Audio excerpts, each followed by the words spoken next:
Hi friends, ನಮಸ್ತೆ. T V S Jupiter OBD 2B ವೆಹಿಕಲ್ನ service reminder ಹೆಂಗೆ ತೆಗಿಬೇಕಂತ ತೋರಿಸ್ತೀನಿ ನೋಡಿ. ಫಸ್ಟ್ ಪಾಯಿಂಟ್ ಏನು ನೋಡಬೇಕು ಅಂತಂದರೆ, ಗಾಡಿಯಲ್ಲಿ ಪೆಟ್ರೋಲ್ ಇದೆಯೋ ಇಲ್ಲ. ಮೇನ್ ಗಾಡಿಯಲ್ಲಿ ಪೆಟ್ರೋಲ್ ಇಲ್ಲ ಅಂದರೆ ಯಾವುದೇ ಕಾರಣಕ್ಕೂ ಸರ್ವಿಸ್ ರಿಮೈಂಡ್ರು ಹೋಗಲ್ಲ. ಯಾಕೆ ಹೋಗಲ್ಲ ಅಂತಂದರೆ, ಇಲ್ಲಿ ನೋಡಿರಿ, ODO ಇದೆಯಲ್ಲ, ಇವಾಗ ಇದು ಟ್ರಿಪ್ ಎ, ಇದು ODO. ಈ ಟ್ರಿಪ್ ಎ ಇರೋದನ್ನ ಅದು ಟ್ರಿಪ್ ಎಫ್ಗೆ ಕನ್ವರ್ಟ್ ಆಗುತ್ತೆ ಪೆಟ್ರೋಲ್ ಇಲ್ದಾಗ. ಟ್ರಿಪ್ಪು ಎಫಲ್ಲಿದ್ದರೆ ಯಾವುದೇ ಕಾರಣಕ್ಕೂ ಸರ್ವಿಸ್ ರಿಮೈಂಡ್ರು ಹೋಗಲ್ಲ. ಗ್ಯಾಪ್ನ ಇಟ್ಕೊಳ್ಳಿ.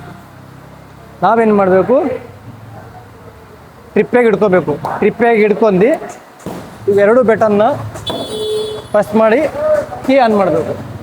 ಬಟನ್ನ ಫಸ್ಟಿಗೆ ಪ್ರೆಸ್ ಮಾಡ್ಕೊಂಡು ಆಮೇಲೆ ಕೀನ ಆನ್ ಮಾಡಬೇಕು. ಅದಾದಮೇಲೆ 30 ಸೆಕೆಂಡ್ಸ್ ವೇಟ್ ಮಾಡಬೇಕು.